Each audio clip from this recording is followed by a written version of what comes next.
Good morning students, ये आपका part 5 video इस चैप्टर का। पार्ट 5 वीडियो में प्रश्नावली 2 पे है और क्वेश्चन नंबर है 16 का फर्स्ट नंबर देखिए। कह रहा है कि शीशे के एक ठोस गोले जिसकी त्रिज्या 8 सेंटीमीटर है से 1 सेंटीमीटर त्रिज्या वाले कितनी गोलियां बनाई जा सकती है। तो मैंने इस तरह का क्वेश्चन आपको बता रखा है। आपको करना क्या होगा कि बड़े वाले के आयतन में छोटे वाले के आयतन से भाग कर देंगे, है ना। तो आपको पता है गोले का आयतन क्या फॉर्मूला होता है 4/3 पाई आर क्यूब। तो हमें गोलियों की संख्या निकालनी है ना, तो लिखेंगे गोलियों की संख्या बराबर में क्या हो जाएगा, तो बड़े वाले गोले के आयतन में प्रत्येक गोली के आयतन से भाग कर देंगे। चलिए, तो क्या हो जाएगा 4/3 पाई, बड़े वाले की त्रिज्या 8 सेंटीमीटर है तो हो जाएगा 8 सेंटीमीटर का क्यूब, और बटा में छोटे गोले का आयतन तो 4/3 पाई 1 सेंटीमीटर का क्यूब। चलिए, ये तो कट जाएगा। 8 का क्यूब 512 सेंटीमीटर क्यूब और नीचे 1 का क्यूब 1 ही होगा, 1 सेंटीमीटर क्यूब। चलिए, ये तो कट जाएगा, गोलियों की संख्या 512 आ जाएगी। ठीक है, चलिए अगला क्वेश्चन देखते हैं आप। चलिए 16 का 2 नंबर देखो। कह रहा है कि 8 सेंटीमीटर त्रिज्या वाले ठोस गोले से 2 सेंटीमीटर त्रिज्या वाले कितनी ठोस गोलियां बना सकते हैं। फिर उसके बाद कह रहा है कि छोटे गोले की कुल पृष्ठीय क्षेत्रफल भी ज्ञात करना है। ठीक है, यानी कि जो छोटे गोले बनेंगे, जितने गोले बनेंगे उनका कुल पृष्ठीय क्षेत्रफल भी ज्ञात करना है। समझ रहे ना क्वेश्चन को।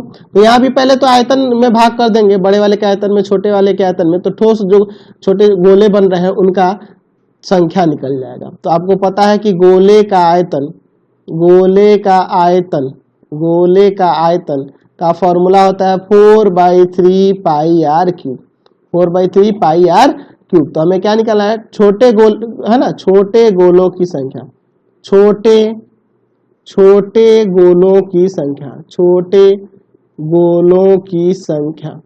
पहले निकाल लेते हैं। तो क्या हो जाएगा, तो बड़े वाले के आयतन में छोटे वाले के आयतन से भाग कर देंगे, तो 4/3 पाई, बड़े वाले की त्रिज्या कितनी है 8 है, तो 8 सेंटीमीटर का क्यूब, और छोटे वाले की त्रिज्या 2 है, यानी नीचे हो जाएगा 4/3 पाई 2 सेंटीमीटर का क्यूब। ये तो कट जाएगा, यहाँ पे 512 सेंटीमीटर क्यूब और बटा में 2 का क्यूब 8 सेंटीमीटर क्यूब, ये कट जाएगा। 8 से इसको काट देंगे 64 बार में, यानी कि छोटे गोलों की संख्या जो आ गई 16 आ गई, 64 आ गई। अब हमें छोटे गोलों के कुल पृष्ठ क्षेत्रफल निकालना है। तो लिखेंगे छोटे गोलों के कुल पृष्ठ क्षेत्रफल। तो देखो कितने गोले हैं छोटे, तो 64 गो हैं, और गुणा में कुल पृष्ठ क्षेत्रफल का फॉर्मूला होता है 4 पाई आर स्क्वायर। तो 64 गुना 4, पाई को ऐसे ही रहने दो, और आर छोटा आर कितना है 2 है, 2 गुना 2 सेंटीमीटर स्क्वायर।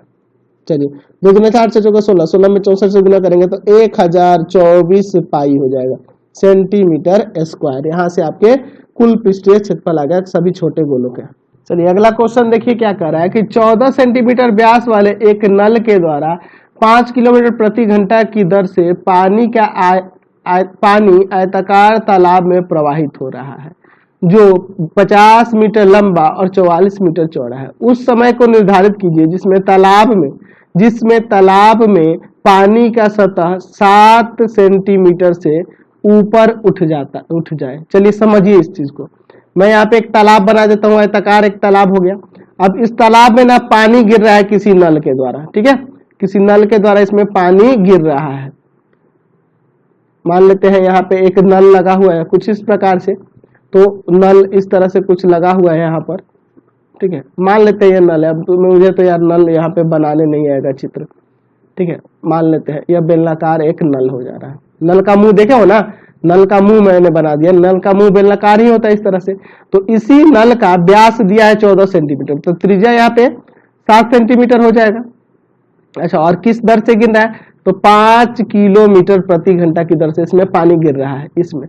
तो यह जो तालाब है, यह मान लो इसमें इतना पानी है, तो यह पानी जो है 7 सेंटीमीटर ऊंचा उठ जाएगा कितना समय में, ये बताना है। जबकि इसकी लंबाई दी है 50 मीटर, चौड़ाई दिया है 44 मीटर। ठीक है, चलिए तो समझो क्या करना होगा, हमें क्या करना होगा कि पहले इसमें पता करना होगा कि 1 घंटा में इसमें से कितना पानी नल से 1 घंटा में कितना पानी इसमें गिर सकता है। और फिर यहाँ पे हम लोग क्या करेंगे कि जो पानी इसमें गिरा हुआ है जिसके कारण 7 सेंटीमीटर इसका लेवल उठ जा रहा है उसका आयतन निकाल देंगे और इसके आयतन में इसके आयतन से भाग कर देंगे तो समय निकल जाएगा।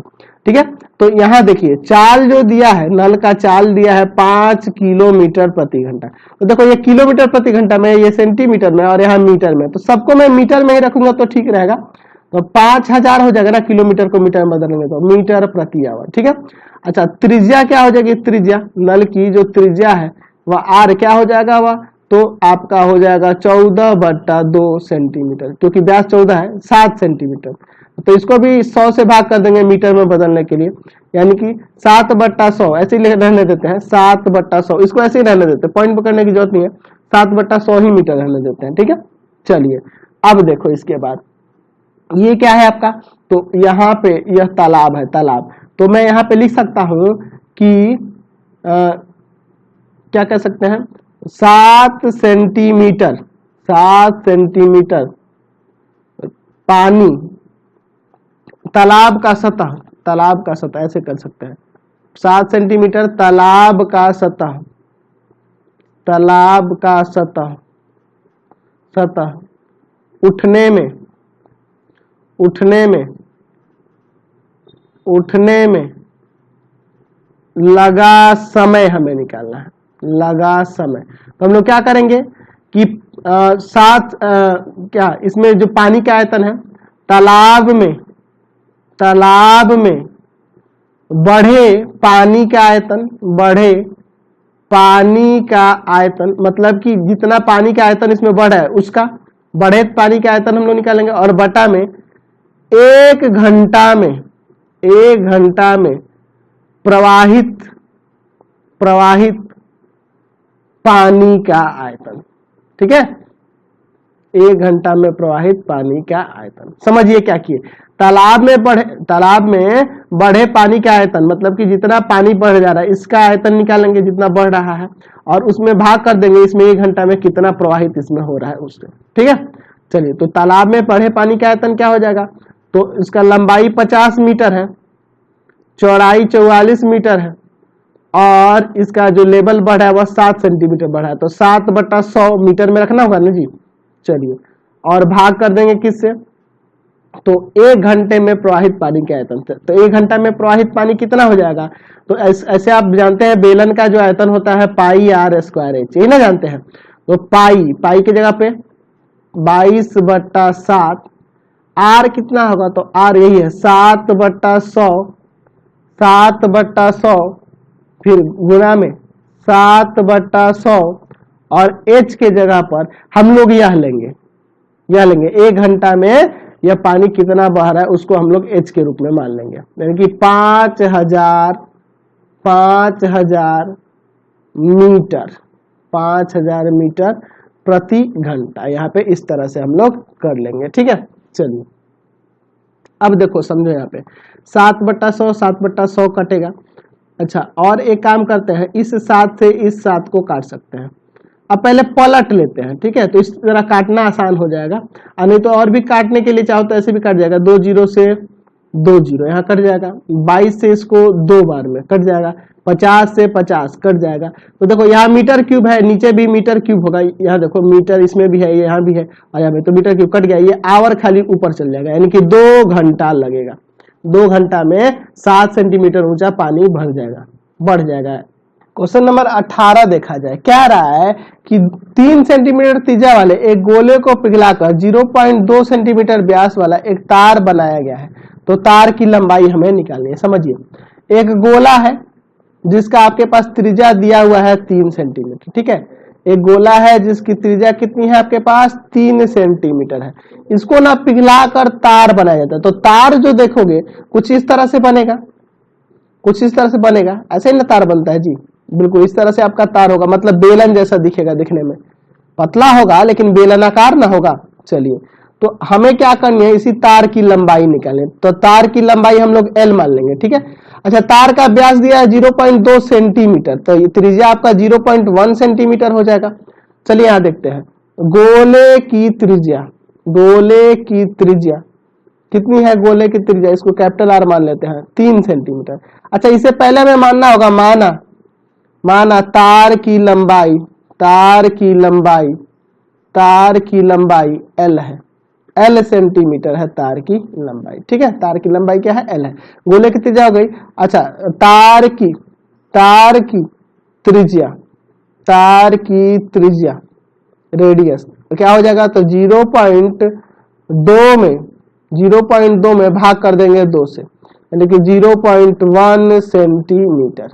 ठीक है, चलिए तो हमें क्या निकालना है? तो हमें तार की लंबाई निकालनी है। तो आपको पता है किसी को पिघला कर ये बनाया गया है, तो यहाँ लिख सकते हैं कि तार का आयतन जो होगा ना, तार का आयतन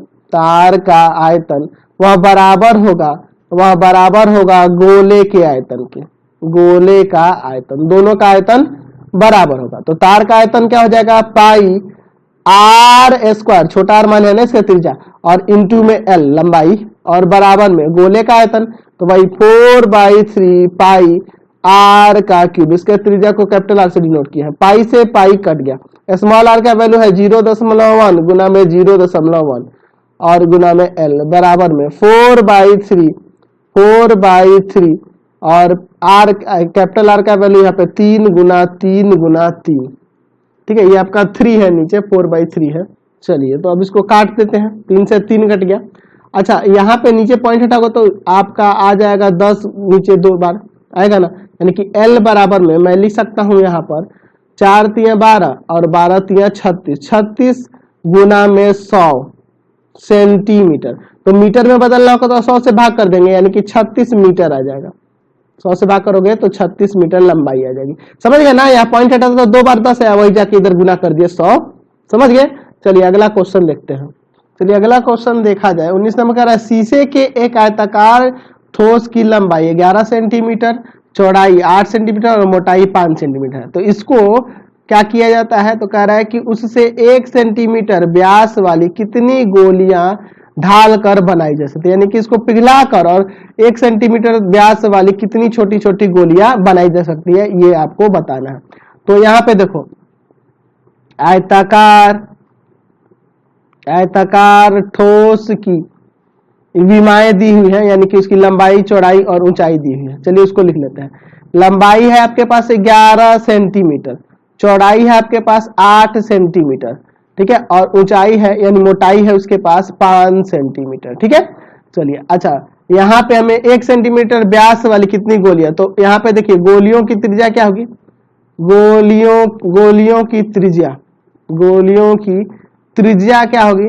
तो त्रिज्या जो होगा R, वह कितना हो जाएगा जी? तो व्यास का आधा ना, तो 1 सेंटीमीटर व्यास का रहा है उसका आधा, यानी कि 1/2 सेंटीमीटर उसका त्रिज्या आ गया। ठीक है, हमें गोलियों की संख्या निकालनी है, गोलियों की संख्या। तो क्या करना होगा? आयतन में भाग कर देना होगा ना, यानी कि हो जाएगा आपका आयताकार ठोस का आयतन, आयताकार ठोस का आयतन बटा में प्रत्येक गोली का आयतन,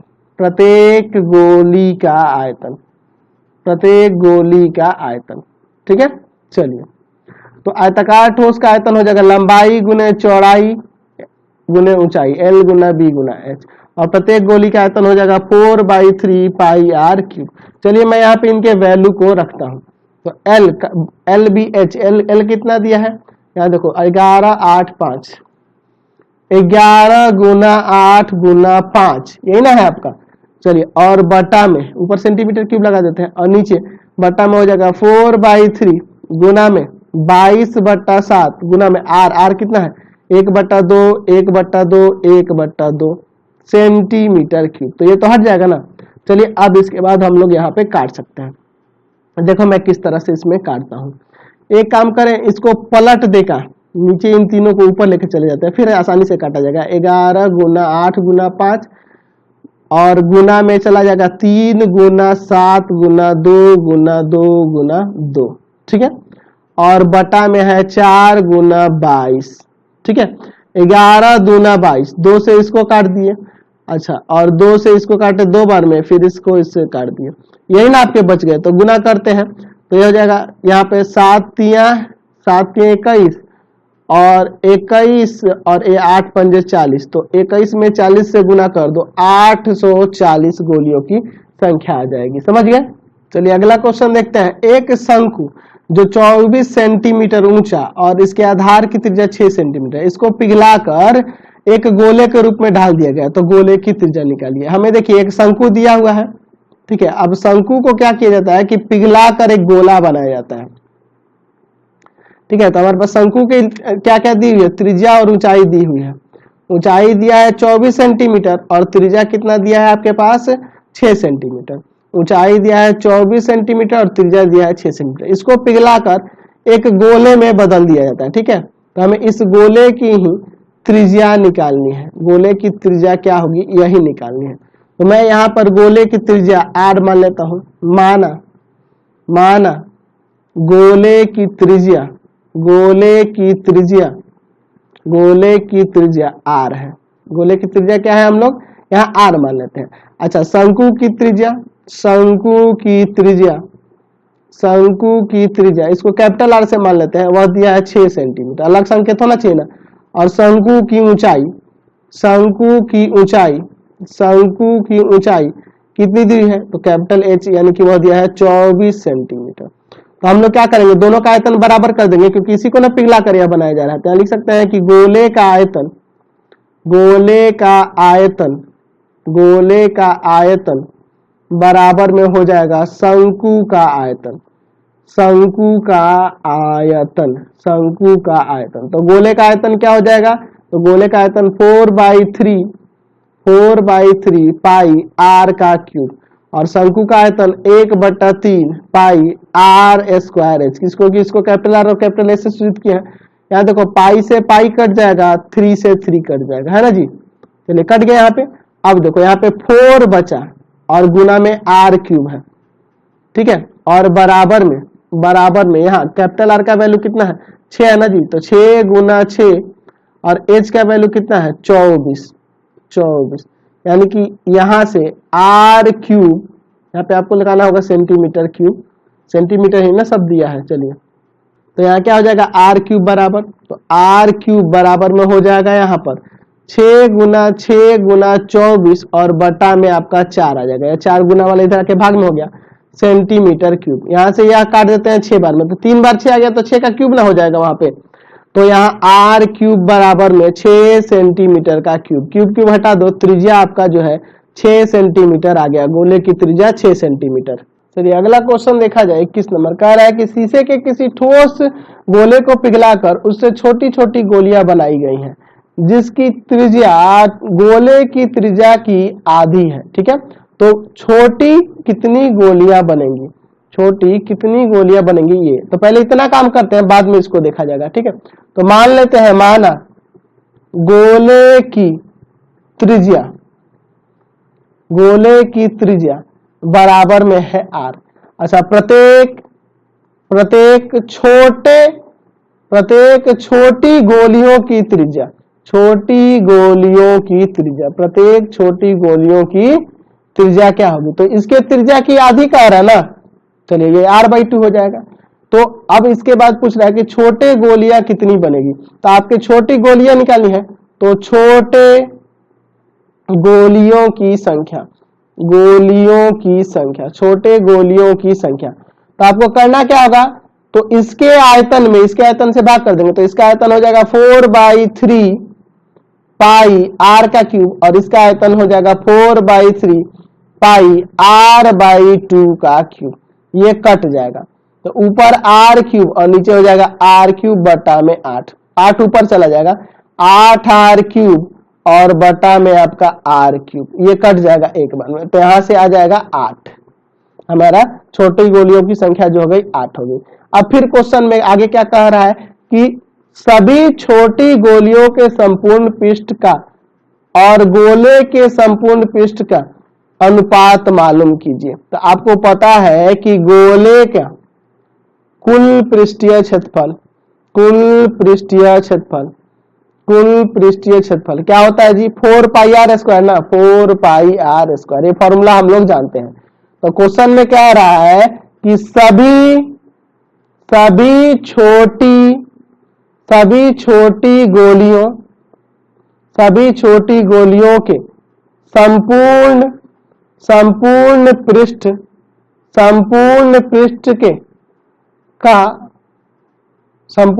का गोले के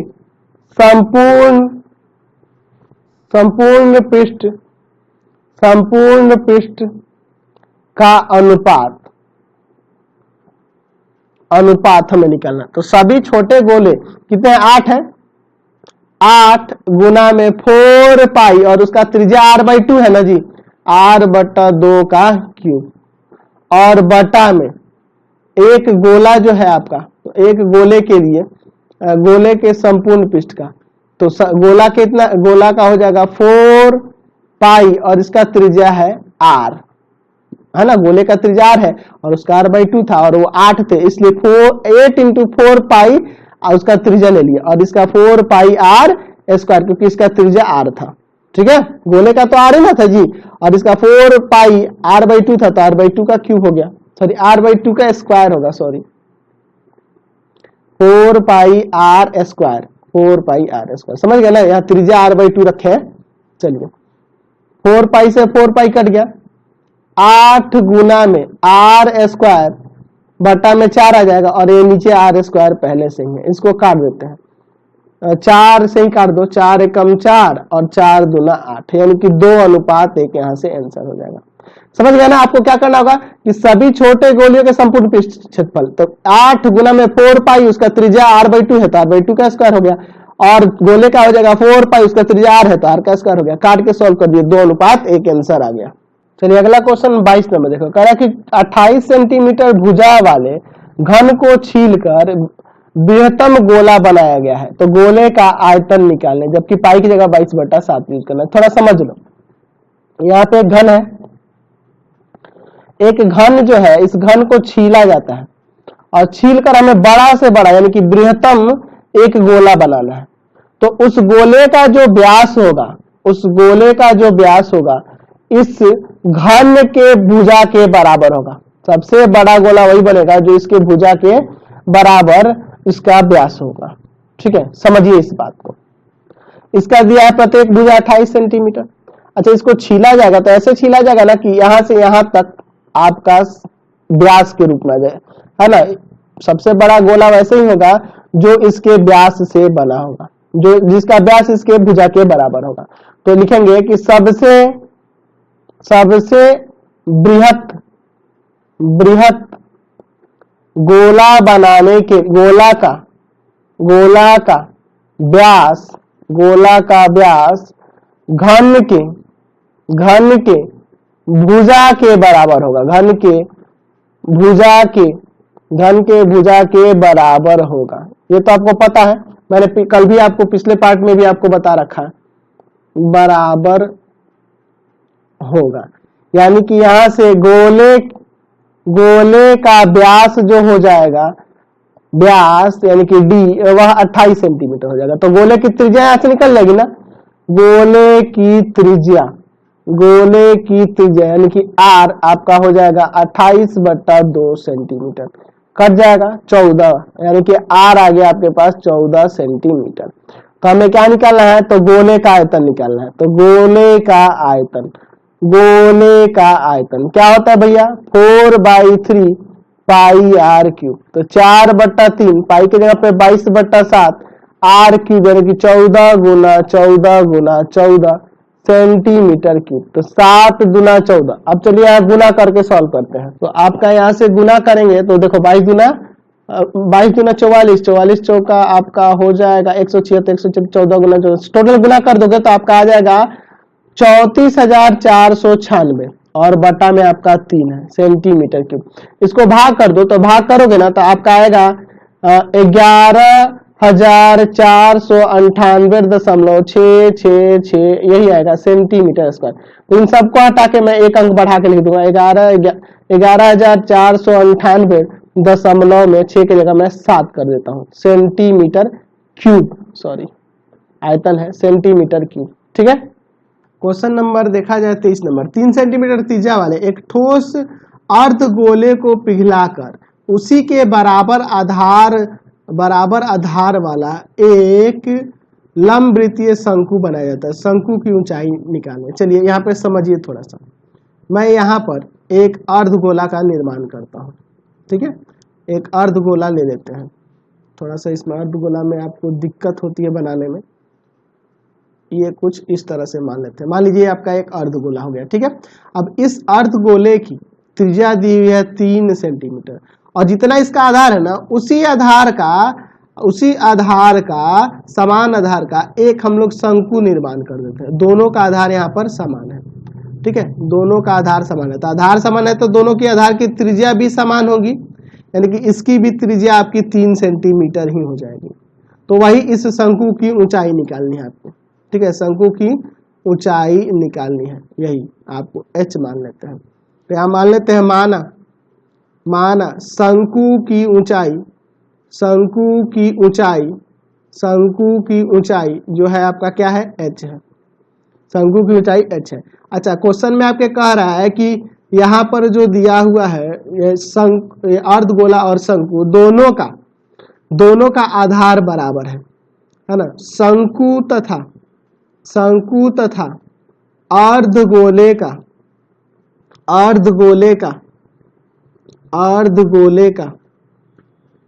आधार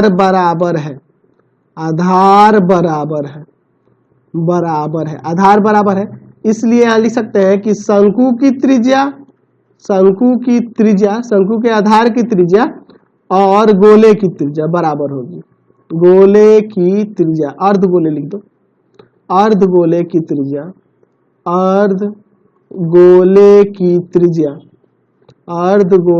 त्रिज्या जो कि r से अनुसूचित कर देते हैं, वह दोनों की बराबर होगी 3 सेंटीमीटर। अच्छा, तो इसी को पिघलाकर यह बनाया गया है, तो यहाँ लिख सकते हैं कि दोनों का आयतन भी बराबर होगा। शंकु का आयतन बराबर में गोले का आयतन, अर्धगोले का आयतन। ठीक है, तो शंकु का आयतन क्या होगा, 1/3 पाई r स्क्वायर h और इसका हो जाएगा 2/3 पाई r क्यूब। ठीक है, तो पाई से पाई काट दो, 3 से 3 काट दो, r स्क्वायर को भाग में ले जाओ तो 2r क्यूब बटा में r स्क्वायर, इसको काटेंगे r बच जाएगा 2r। तो h बराबर में 2 इंटू r का वैल्यू कितना है 3, यानी कि h बराबर में आ जाएगा 6 सेंटीमीटर। समझ गए? तो इस वीडियो को मैं यहीं पे एंड कर देता हूँ। नेक्स्ट वीडियो में आप आगे के क्वेश्चन को देखेंगे और प्लीज आप चैनल को सब्सक्राइब करेंगे। इससे रिलेटेड वीडियो देखने के लिए सीधे डिस्क्रिप्शन में आपको पूरे बुक का लिंक मिल जाएगा। एनसीईआरटी, भारती भवन, केसी सिन्हा, सबका लिंक डिस्क्रिप्शन में मिल जाएगा। Thanks for watching the video और कमेंट करके जरूर बताना कि हमारे चैनल के वीडियो आपको कैसे लगते हैं।